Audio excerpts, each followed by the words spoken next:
Bem, meus jovens, muito boa noite para vocês, espero que todos estejam bem. Vamos começar a nossa aula de hoje, nosso aviso de sempre.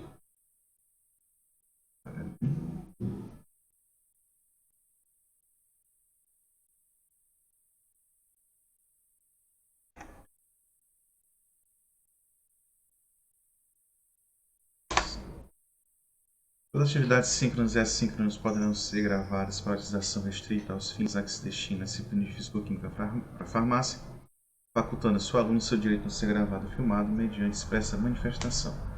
Além disso, é proibida a utilização dessas imagens sem a expressa autorização de seus participantes. Portanto, caso vocês não queiram participar da gravação desta aula, por favor, me avise para remover na edição. Na aula passada eu falei que iríamos estudar sobre solubilidade, mas nós já havíamos visto isso no conteúdo da primeira avaliação parcial. Então, para que a gente não fique indo e voltando na matéria, ainda mais porque não temos muito tempo, vamos agora tratar coisas que possam de fato ser mais interessantes para vocês, já falando diretamente da parte experimental da físico-química para a farmácia. Então vamos falar sobre o que se trata a lipofilicidade e a hidrofilicidade.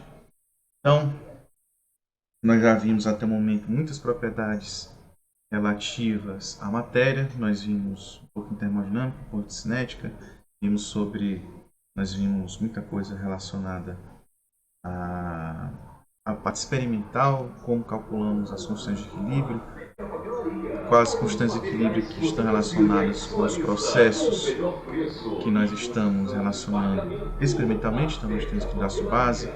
Existem outros tipos de equilíbrio que serão vistos ao longo do curso de vocês.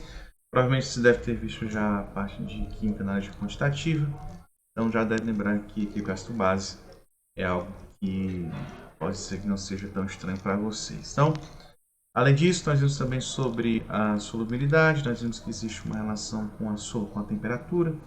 Então, a solubilidade pode variar ou não com a temperatura, a depender da natureza química dos sais compostos. Então,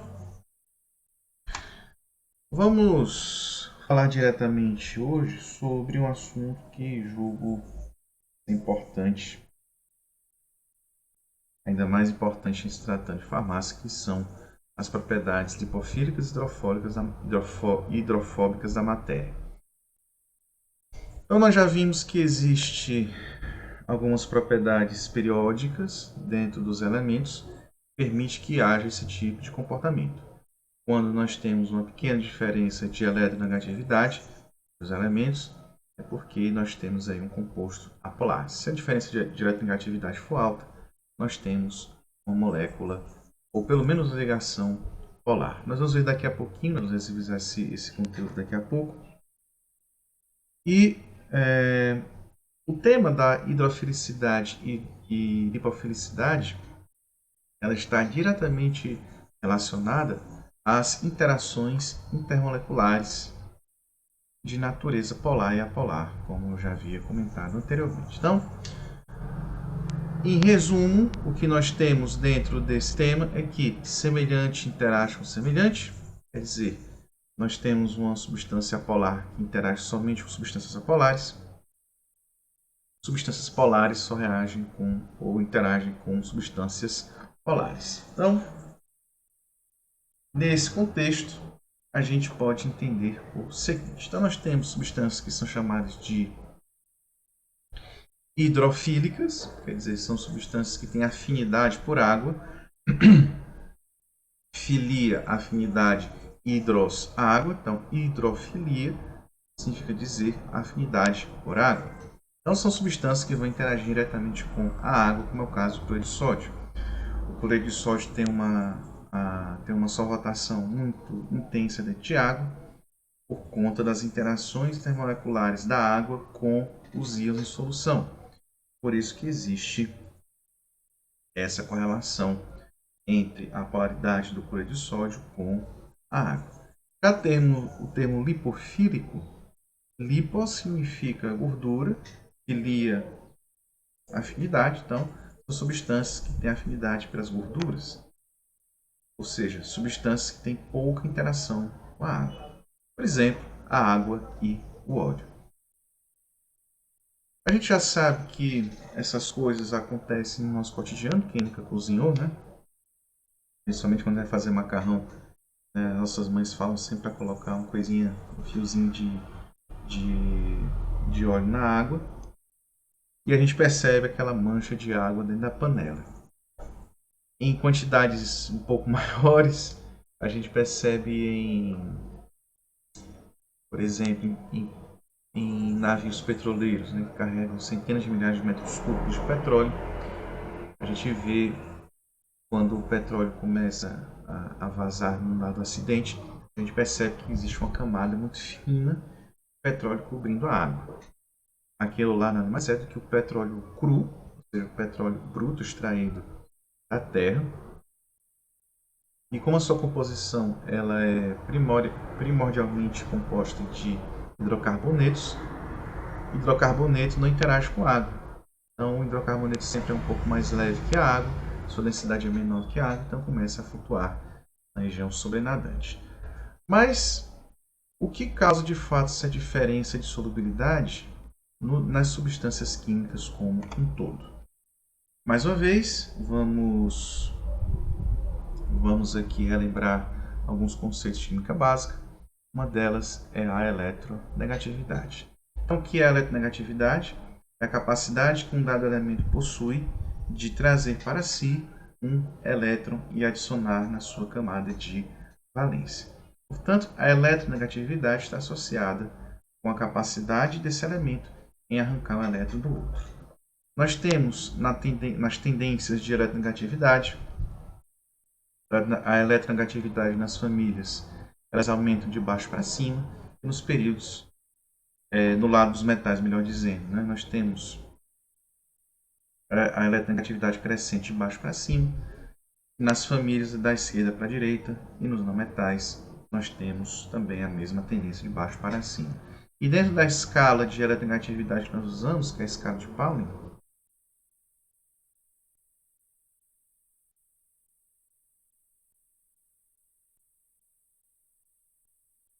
na escala de Pauling, o flúor, então F representa o flúor, que é um halogênio. O flúor representa o elemento com maior eletronegatividade, portanto, 3,98 eletronvolts. Então, esses números representam justamente a quantidade de energia que é emitida pelo flúor para que ele possa remover esse elétron. Então, qual é a sequência dos elementos não metálicos da tabela, de alguns elementos não metálicos da tabela periódica? Tem uma sequência de eletronegatividade. Mas você pode lembrar pela frase: Fortaleza, o clube nordestino brasileiro, importa seus craques para a Holanda. Portanto, você tem nessa frase a sequência de todos os elementos não metálicos que possuem uma diferença de eletronegatividade. Então, flúor, oxigênio, cloro, nitrogênio, bromo, iodo, enxofre, carbono, fósforo e hidrogênio. Quando a gente faz a comparação entre elementos para determinar se um é mais ou menos eletronegativo, basta a gente olhe para essa sequência. Então, por exemplo, o oxigênio em relação ao hidrogênio, ele tem uma maior eletronegatividade. O oxigênio 3,44, o hidrogênio 2,20. Portanto, nós temos uma diferença de eletronegatividade que permite que o oxigênio puxe para si a carga eletrônica do hidrogênio, e o hidrogênio, consequentemente, fica com carga positiva. Agora, em relação, por exemplo, aos hidrocarbonetos, carbono e hidrogênio, tem uma baixíssima diferença de eletronegatividade, praticamente são próximos um do outro. Carbono 2,55, hidrogênio 2,20, 0,35 eletronvolts de diferença de eletronegatividade. Então, praticamente, nós não temos diferença alguma de eletronegatividade. Sendo assim, carbono e hidrogênio são pouco reativos dentro de uma molécula, principalmente nas moléculas dos hidrocarbonetos. Por isso que nós dizemos que os hidrocarbonetos possuem comportamento apolar. Mas é claro que existe uma gradação entre compostos polares e apolares, e a gente pode fazer um cálculo simples pela diferença de eletronegatividade entre os compostos, determinar qual é a sua polaridade. Então, nós pegamos, imagine um composto de composição AB qualquer, pode ser qualquer elemento. Então, nós temos que a diferença de eletronegatividade entre esses elementos é dada pelo módulo da diferença de eletronegatividade XA e XB. Por que módulo? Porque você pode encontrar uma diferença de eletronegatividade cujo valor seja negativo. Então, não há problema se você apresentar um valor negativo nessa diferença, basta que você lembre de colocar um módulo. Você vai ter o valor positivo, porque o que vai importar vai ser um número e não um sinal. Então, qual vai ser, ou quais são quais são as características que nós temos para que encontremos substâncias polares ou apolares, certo? Bom, nós temos os extremos. Os extremos são os compostos que são puramente covalentes, como é o caso dos hidrocarbonetos, como é o caso do metano. E nós temos outro extremo que são substâncias puramente iônicas, como é o caso do cloreto de sódio. Então nós temos um extremo, uma substância absurdamente apolar, que é o hidrocarboneto. No outro lado nós temos substância absurdamente iônica, cloreto de sódio. Então, todo o resto dessa definição estará no meio desses dois extremos. Então, se essa diferença de eletronegatividade for 0,4 ou abaixo disso, nós temos uma ligação puramente iônica. Se a variação de eletronegatividade for maior que 1,8, nós temos uma ligação puramente iônica. E quando nós temos um valor de diferença de eletronegatividade entre 0,4 e 1,8, significa dizer que a ligação ela é covalente, mas é covalente polar. Quer dizer, tem características de um composto covalente, por ser justamente um composto com baixa diferença de eletronegatividade, mas não é tão alta o suficiente para que possa fazer um rompimento do composto para formar um composto iônico. Bom, até aqui, alguma dúvida, meus jovens? Perguntas, dúvidas, questionamentos? Alguma coisa que eu gostaria de falar?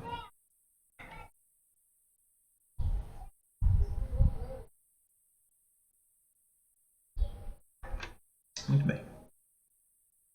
Se vocês não tiverem entendendo alguma coisa, vocês me interrompem, tá? Continuando, vamos aqui para alguns exemplos. Vamos pegar aqui essa tabela com as eletronegatividades. Então, nós temos aqui, ó, água, metano e cloreto de sódio. Então, vamos calcular a diferença de eletronegatividade da água. Então, nós temos esse X representa a eletronegatividade do oxigênio menos a eletronegatividade do hidrogênio. Então, vai ser 3,44 menos 2,20. Então, nós temos o valor de 1,24 eletronvolt.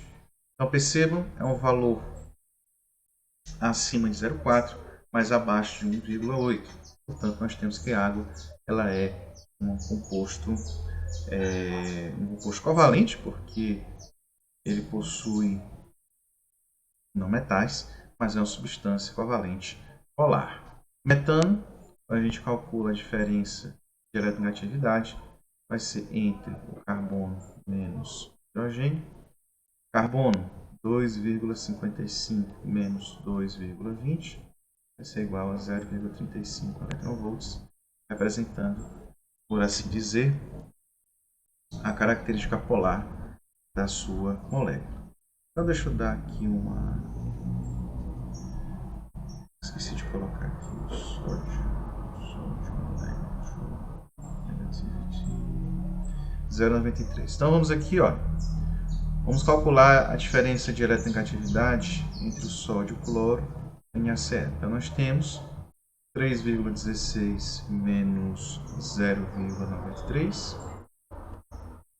6 com 3 dá 3, 11 com 9 dá 2, então 2,23. Então, a gente está vendo que é um valor acima de 1,8, portanto, nós temos aqui a caracterização de uma substância iônica. Então é assim que a gente identifica os compostos que que podem ter diferenças de polaridade. Agora vamos fazer uma observação microscópica. A água, por exemplo, certo? A água ela é composto polar por excelência.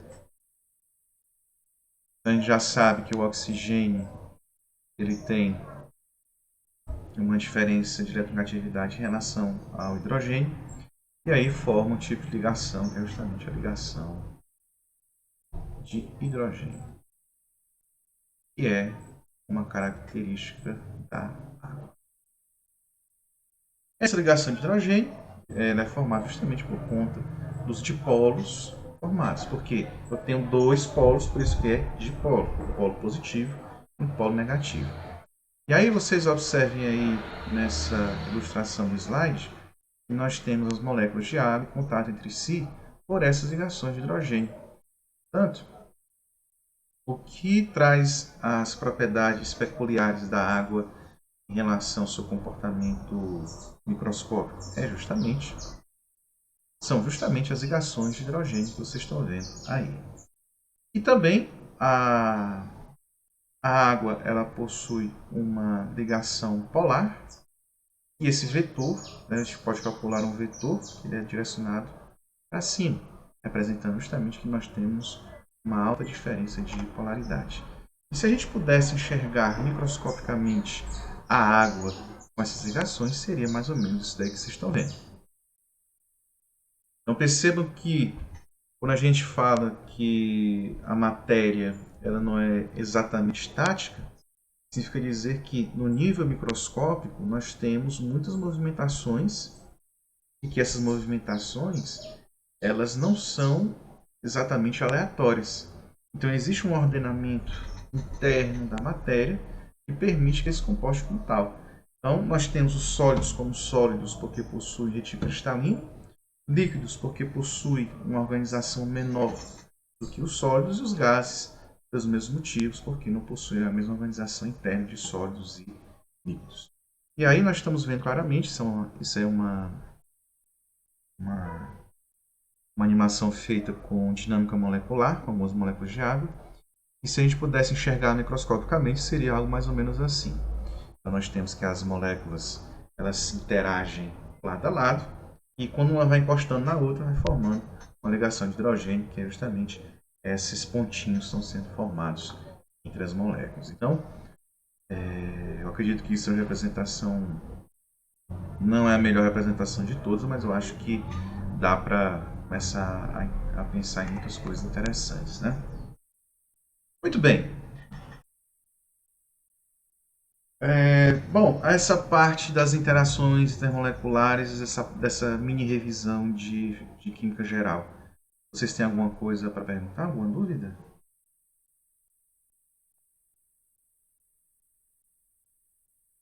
Por mim, tranquilo.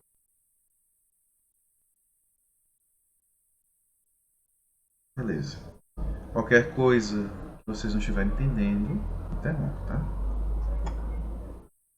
Beleza. Então a gente já percebeu que a estrutura microscópica da matéria ela tem uma alta relevância nas suas propriedades macroscópicas.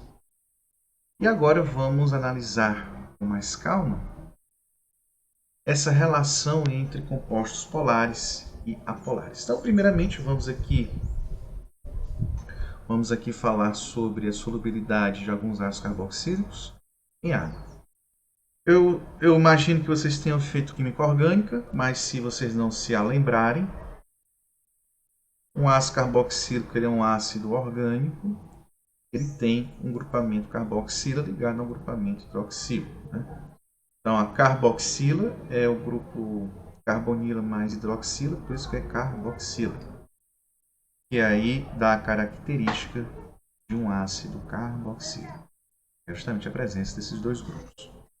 E vocês devem lembrar que os ácidos carboxílicos possuem uma cadeia lateral, que é representada por R.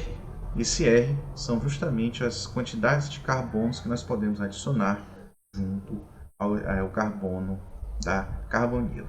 Normalmente nós chamamos de carbono alfa, carbono vizinho da carbonila. Então, qual seria o ácido carboxílico mais simples? Seria o ácido fórmico, que é justamente quando nós substituímos o R pela letra H, representando justamente o ácido mais simples. Então, nós temos o ácido fórmico e ele tem uma miscibilidade muito alta com a água, ou seja, é uma quantidade indeterminada, você pode colocar quanto você quiser de ácido fórmico que ele não vai parar de dissolver. Ácido acético, a mesma coisa. O ácido acético é aquele que está no vinagre. Então, também é uma molécula miscível em água, muito miscível em água. O ácido propiônico, ele é um conservante alimentar também. Ele possui uma grande solubilidade em água. O ácido butírico, né, que vem justamente da manteiga rançosa, libera esses ácidos porque são voláteis. Portanto, o ácido butírico vem do inglês da manteiga, né? Butter. Então, a decomposição da manteiga gera o ácido butírico, que também é uma molécula miscível. E aí nós vamos aumentando o número de carbonos, como por exemplo no ácido valérico, que tem 1, 2, 3, 4, 5 carbonos, a gente percebe que nós temos uma diminuição significativa de solubilidade, para praticamente infinito para 4 carbonos, 4, né? 1, 2, 3, 4, para 4 carbonos, que é o caso do ácido butírico. Quando adicionamos mais um grupo CH3, nós temos uma redução de miscibilidade, então chegando à seguinte quantidade, 5 gramas para cada 100 gramas de água. Ou seja, para cada 100 ml de água, eu só consigo dissolver até no máximo 5 gramas desse ácido.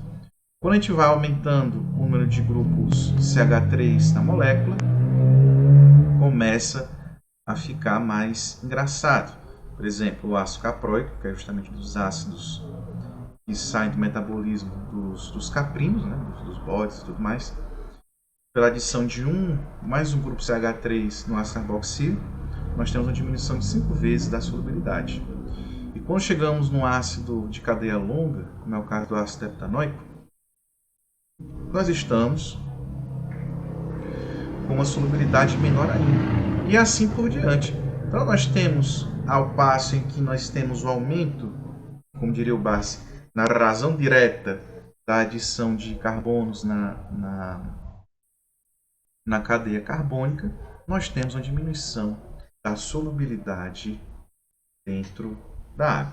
Então, quais são as conclusões que nós tiramos dessa observação? Conclusão: quanto maior a cadeia carbônica, menos solúvel é o ácido.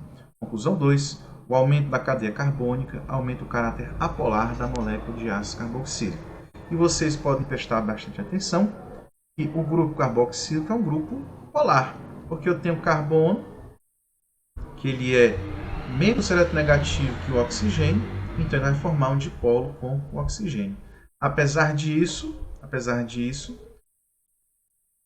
a grande quantidade de cadeia de carbonos, que são substâncias que podem gerar grupos apolares, acaba sobressaindo sobre a polaridade do grupo de ácido carboxílico. Ou seja, quando nós temos uma cadeia carbônica longa, que é uma cadeia carbônica principalmente só tem carbono e hidrogênio, é uma cadeia apolar, nós temos uma diminuição da polaridade da molécula com o aumento da sua apolaridade.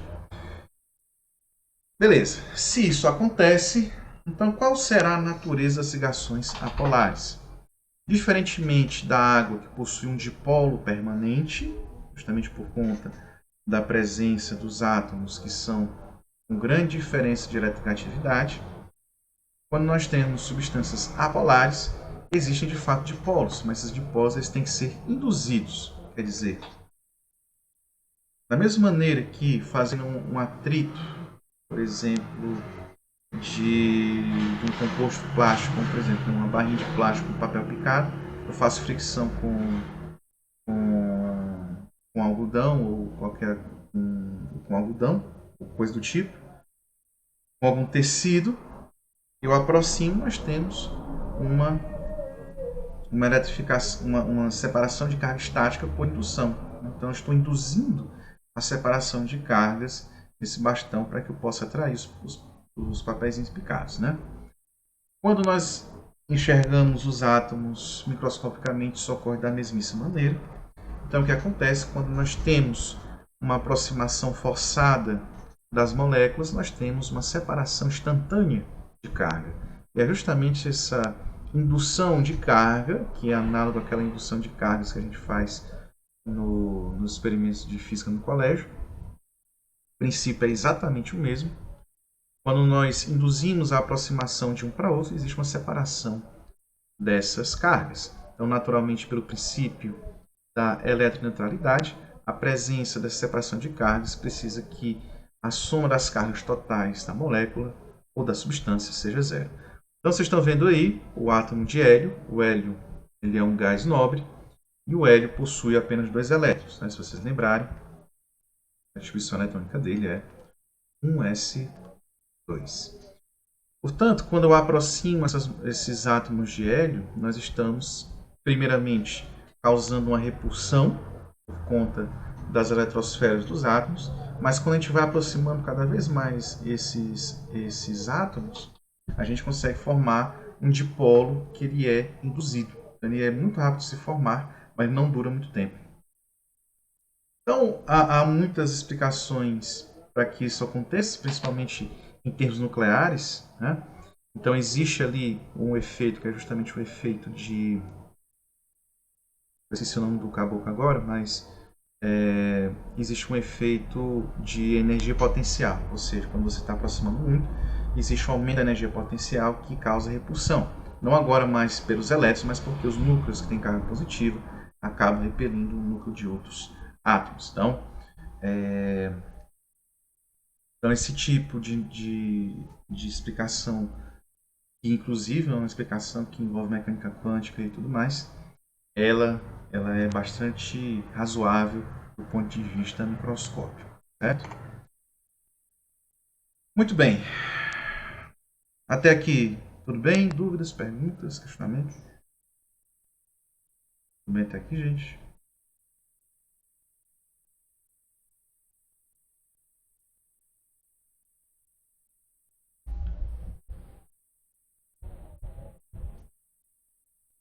Show. Muito bem. Então, qual é então a propriedade interessante que a gente pode extrair a partir dessas observações experimentais e teóricas, por assim dizer, dos compostos polares e apolares? Nós podemos colocar um tipo de coeficiente que é chamado de coeficiente de partição. Então, o que significa dizer isso? Significa dizer que, dado um determinado coeficiente, eu sei se aquele composto ele irá migrar para uma substância altamente apolar ou para uma substância altamente polar. Então, vamos supor que exista uma mistura entre duas soluções, mas dois líquidos imissíveis entre si, como é o caso de água e octanol. Então, o que é o octanol? Nada mais é do que C8H18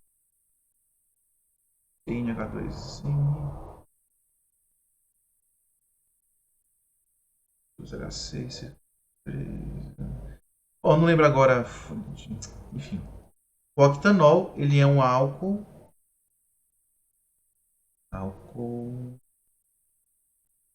com 8 carbonos. Nós já vimos que cadeias carbônicas muito compridas, com muitos átomos de carbono, ou seja, com muitos grupos metílicos na estrutura, essa molécula tende a ser mais apolar. A água é a água comum que nós conhecemos, que vai ser justamente a seleção para que nós tenhamos substância polar. Então nós temos, se a água é utilizada como polar, então o octanol, uma água de cadeia longa, vai representar justamente a polaridade do composto. Então, esse coeficiente de partição serve como uma medida quantitativa para saber se aquele composto ele tem afinidade por substâncias polares ou apolares. Então, veja que aqui nós temos a água, e aqui nós temos a hidroxila do octanol. Nós temos aqui uma breve uma ligação de hidrogênio entre a água e o octanol, e é justamente nessa região que a gente chama de uma interfase, né? Que é justamente uma região entre as fases apolar e polar, é justamente que a gente faz o cálculo desse coeficiente de partição, que no fundo é uma constante de equilíbrio, que nada mais é do que a medição da concentração do lado que está a molécula, o composto que eu estou estudando no lado apolar, no lado do octano, em relação à concentração desse composto no lado da água. Portanto, quando a gente avalia a constante ou esse coeficiente de partição, a gente sabe se a substância ela é polar ou apolar. E para que a gente possa melhorar essa análise do coeficiente de partição, a gente faz um cálculo de logaritmo, ou seja, a gente calcula o log dessa constante de coeficiente de partição. Então, nada mais é do que o log da concentração do soluto na parte apolar, no lado do octeto, do octano, neutro octanol, em relação à quantidade de soluto que está na água. Isso serve para compostos covalentes, porque existem também determinados compostos iônicos que têm comportamento apolar. Então, nós fazemos a adaptação do tipo da expressão do coeficiente de partição, calculamos a concentração dos íons do soluto no lado apolar e a concentração dos íons no lado polar. E aí, inclusive, a gente faz isso no laboratório. Inclusive, existem equipamentos específicos que calculam esse coeficiente de partição, e isso é um dado que também é muito importante. Então, se nós temos compostos polares e apolares, nós podemos juntar essas duas situações e colocar um único coeficiente, nós chamamos de coeficiente de distribuição. Nada mais é que eu somar as quantidades que estão no lado apolar com as quantidades que estão no lado polar.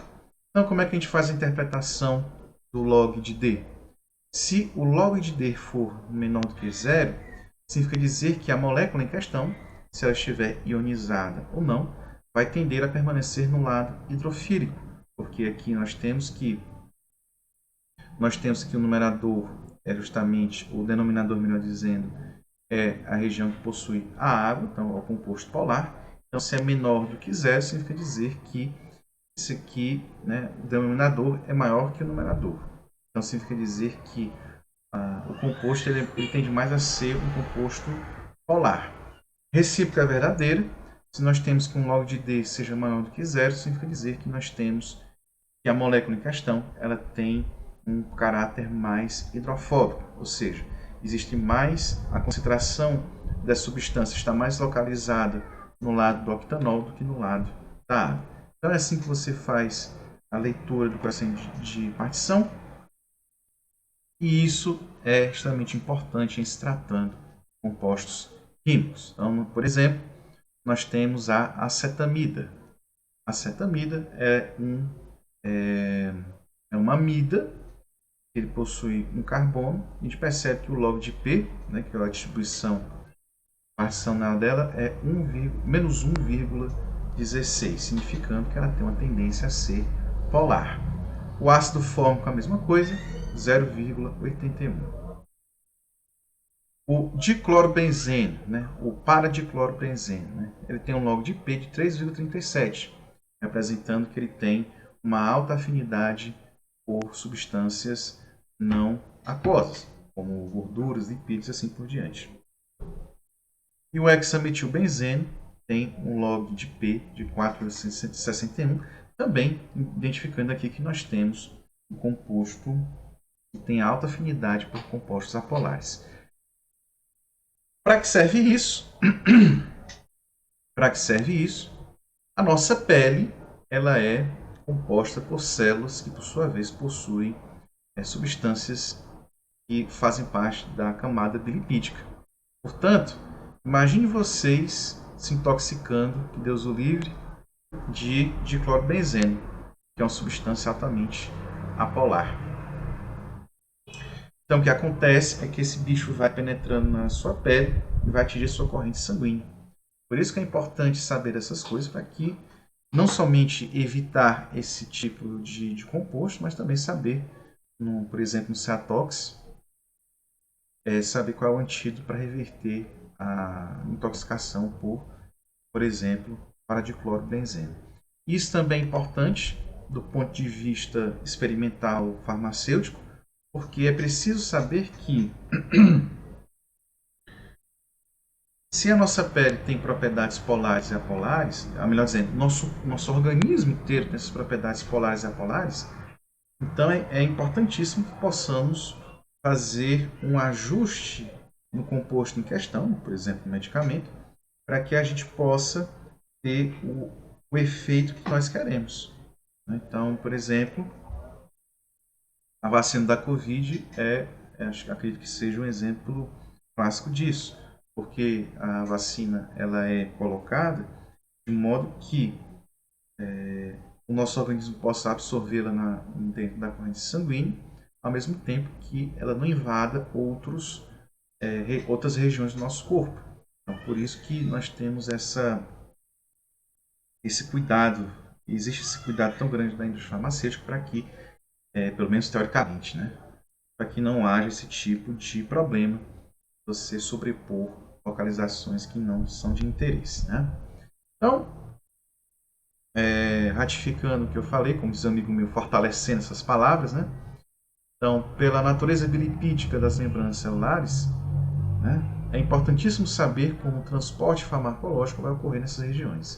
Então, a depender do local, se for um xarope, se for uma pomada, se for uma inalação, se for um comprimido e assim por diante, a depender da apresentação do medicamento, essas coisas têm que ser levadas em consideração. Mesmo porque uma molécula puramente polar ou apolar do nosso organismo nem sempre é desejável. Portanto, entender o comportamento químico da molécula farmacológica é imprescindível para que haja o sucesso de um determinado tratamento. Então é o caso, inclusive, isso é uma coisa já muito bem documentada, é o caso do Tamiflu, uma molécula um tanto esquisita, que ela é teoricamente indicada para fazer o tratamento de H3N2, que é a doença que nós temos, né? O surto de gripe começou a partir daí, né? Mas que começou há muitos anos atrás, né? Acho que vocês eram crianças, né? Eu lembro bem dessa época, 2009, 2010, quando teve o surto de gripe suína, né? Então o Tamiflu não foi exatamente bem planejado nesse sentido, inclusive há casos pessoas que tiveram problemas seríssimos por causa do uso do Tamiflu, mesmo com a indicação médica correta, com a posologia correta e tudo mais. Certo? Então, é interessante que vocês percebam que não é simplesmente vocês saírem destruindo as moléculas sabendo se uma é polar ou polar. É preciso saber da aplicação que você vai fazer daquela molécula, quais são as possíveis consequências disso. Se de fato há uma lógica, se de fato há uma lógica química, né, do ponto de vista reacional, do ponto de vista farmacêutico e também do ponto de vista clínico. Né? É por isso que há uma desconfiança tão grande, mais uma vez, das vacinas, por conta que foi praticamente feita a toque de caixa, mas a necessidade é que move o homem. Portanto, uma vacina que talvez teríamos em 15 ou 20 anos, nós tivemos em menos de 2 anos. Né? E isso reflete também quanto que a nossa tecnologia já avançou nesse sentido. Né? Professor, o negócio do Tamiflu, Oi. lá na farmácia que eu trabalho, sai direto o Tamiflu. Mas você tem que ter algumas. Tipo, você tem que apresentar um laudo mostrando que você não tá com Covid. E tem outras coisas lá, mas sai direto, saiu pra criança, saiu pra. Saiu um monte de gente lá tomando. Pois é. Inclusive, existe muitas. Isso é público, tá? Existe, quem desenvolve o Tamiflu é a Roche, lá da Bélgica. E existem dezenas de processos mundo afora contra a empresa, justamente por conta desses efeitos colaterais que são mais do que danosos. Né? Muito bem. É, Eu atuo bastante na área de química computacional. Eu achei interessante mostrar para vocês que você pode fazer uma previsão das propriedades farmacológicas de um dado composto utilizando essa ferramenta chamada Swiss ADME. Então, o ADME nada mais é do que um site em que você pode fazer o upload de uma estrutura química e ali você pode fazer uma análise, digamos assim, farmacotécnica, né? E aí você pode perceber pelas ferramentas que ela coloca para você, ela te coloca, assim, um negócio muito interessante é te dar assim, um panorama sobre a utilização da molécula como medicamento. Inclusive pode te dar qual é a difusão na pele, pode te dar qual vai ser algumas das propriedades farmacológicas de transporte. Então, por exemplo, vamos colocar aqui uma molécula um tanto quanto esquisita, né? Como é o caso da piridina. Então, piridina é um composto tóxico, muito tóxico, certo? Então, você desenha a molequinha aqui, e aí você converte para um código chamado SMILES, né? Então, esse SMILES representa justamente esse composto químico que vocês estão vendo numa linha. E aí ele vai converter para você. Então, está aqui, ó, essa representação dessa molécula nessa linha. E aí nós clicamos aqui em Run.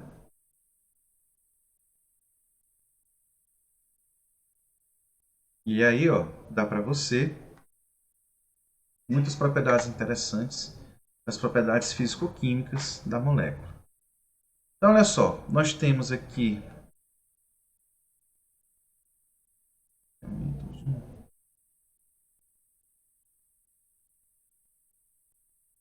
ó, vocês estão vendo? Ó? Oi. Você vai falar o que é flex, essas coisas? Sim, sim, eu vou falar. Ah, ok. Então, vocês estão vendo que existe aqui um hexágono mostrando justamente quais são as posições que a molécula dentro dessa análise vai se encontrar. Então, o que é que nós temos aqui? Insaturação, insolúvel, polar, tamanho, lipofílico e o flex é a flexibilidade da molécula, quer dizer, é literalmente se a molécula pode se contorcer ou não. Então, a gente olha aqui para o lado flex, a gente vê que ela está no zero, né? Então, significa dizer o quê? Que ela não é uma molécula que ela faz rotações em si mesma, então é uma molécula rígida. É uma molécula lipofílica, mas ela está dentro dessa zona, que é uma zona colorida, que é justamente uma zona que ela pode ter um provável, e pode ser teoricamente aplicável para bioavaliação, né? Ou seja, para você tomar esse negócio. O tamanho é um tamanho pequeno, é uma molécula que tem polaridade, então o nitrogênio, né, acho que caracteriza isso muito bem. É uma molécula que tem baixa solubilidade em água e tem alta insaturação. E aí, ó, você vê os logs, você vê aqui os logs de distribuição, ó, todas elas menores do que zero, representando justamente que ela é muito solúvel em água. Inclusive, dando para vocês qual vai ser a solubilidade em ppm, miligramas por mililitro, ou em concentração molar. E também você tem outros dados farmacocinéticos, como absorção gastrointestinal, permeação no BBB, não sei o que é, mas você tem aqui a substrato de fosfoligoproteína, e aí vai, né? Então você tem os citocromos da vida, que pode ou não ser inibidos, e logo da permeação da pele, né? Que você pode calcular, como falei para vocês, que existe uma taxa de transporte da absorção da pele da substância até a célula. Então aqui ele dá inclusive para você a taxa de movimentação da sua pele por segundo, né? Então, para a piridina, menos 6,32 centímetros por segundo. Então, é uma coisa bem interessante. Aqui os parâmetros de lipofilicidade. Não existe somente esse método de cálculo de distribuição de coeficiente de partição. Existem muitos outros modelos, certo? É um modelo que eu falei para vocês é um modelo puramente termodinâmico. mas existem outros modelos que conseguem cobrir mais outras coisas que a gente não consegue enxergar direito, né? Então é bem interessante ver essas coisas, porque isso eu acredito que seja um complemento bastante interessante para você da farmácia. Tem mais coisas para falar também, pena que a gente não tem muito tempo para tratar dessas coisas, né? Bom, jovens, até aqui. Dúvidas, perguntas, questionamentos? Como vocês gostarem de perguntar, por favor, fiquem à vontade.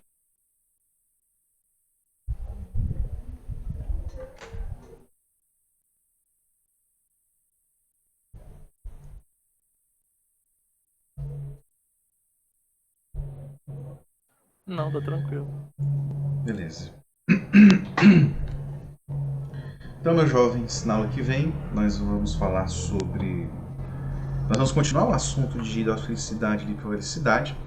Agora, falando numa situação em que nós juntamos os dois mundos, quer dizer, você pensaria em colocar substâncias lipofílicas em substâncias hidrofílicas e vice-versa? A resposta é sim, é justamente quando a gente vai tratar de surfactantes, né, que é justamente a molécula que causa essa coisa. Nós temos os químicos e os biológicos, né? Então nós temos surfactantes naturais no nosso organismo. Também nós vamos falar de uma propriedade que é comum a esse tema, que é tensão superficial, certo? Então é isso que eu tinha para mostrar para vocês hoje. Vou aqui interrompendo a nossa gravação.